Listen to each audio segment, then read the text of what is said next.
game. When we look back at video game history, we usually only focus on the hero and often forget about how important the supporting cast of characters are. One such supporting cast member is the companion, an ever-present follower who accompanies you on your quest and maybe even does a few menial tasks along the way. Here's the Danish and coffee you asked for, Badger. Thank you. Well, the earliest game that I can think of that had a companion in it was this.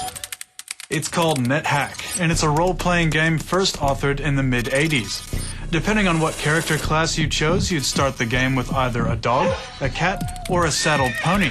And not only would these pets be your closest companion throughout many a dungeon crawl, but they'd also help you in combat. Because NetHack was drawn completely with text symbols, you had to use your imagination to see that a lowercase d was man's best friend. But for many players, this companion was the original and the best. There's no sugar in this, is there? All right, give it back. Continuing the cute doggy theme, Sega used a pound puppy to add bite to Shadow Dancer, a spin-off from the massively popular and successful series Shinobi. Your canine companion's name was Yamato, and he liked the taste of bad guys. In fact, he liked the taste so much that he'd happily bound over obstacles just to sink his teeth into them. Gaming companions didn't just come with 4 legs either. This next one, for example, didn't have any legs at all. A Boy and His Blob was released on the Nintendo Entertainment System in 1989, and, as its title suggests, it featured an amorphous globule as its companion. Blobby would follow you around the game's levels, and you'd have to feed him jelly beans to get him to do things for you, with different flavours producing different abilities. Speaking of different flavours, the third game in the Mega Man series would also bring with it a companion, and although it was a dog once again, this time at least it was a robo-dog.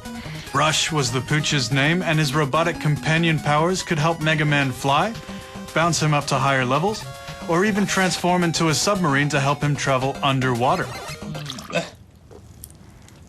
Too much sugar. Mario may have already had a sidekick in his brother Luigi, but it would take until 1990 for him to get an in-game companion. That companion was Yoshi. Super Mario World introduced us to the little green dinosaur, who would not only carry Mario on his back, but also had a 2-foot-long tongue that ensured he could give any Goomba or Koopa a thorough licking. A few years later, and Sonic the Hedgehog was getting on the companion bandwagon with his own sidekick. That companion was Tails the Fox, and he debuted in Sonic 2 in 1992. He was almost as fast as Sonic, and he could even fly thanks to his helicopter-like tails, although he would usually just follow Sonic around without doing too much to help him. Kind of like getting him a coffee in Danish, right? Exactly.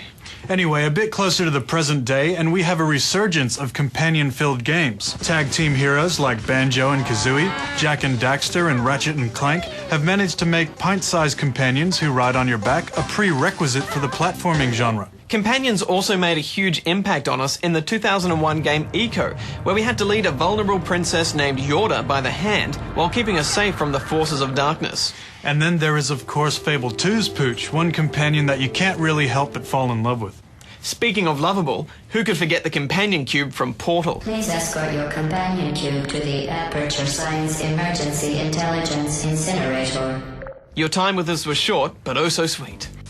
So, Badger, we can't mention them all, but what's been your favorite companion from the history of gaming? For me, Jung, I think the best companions to gaming are a not too sweet, not too bitter cup of coffee, and a good Danish. What do you think, Jung?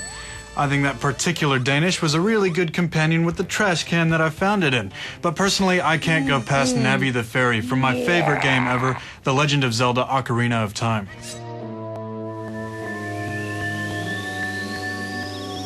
So, whether it's an inanimate cube, a slobbering hound, or a flying fairy, companions are long overdue to be recognized alongside our better-known video game heroes.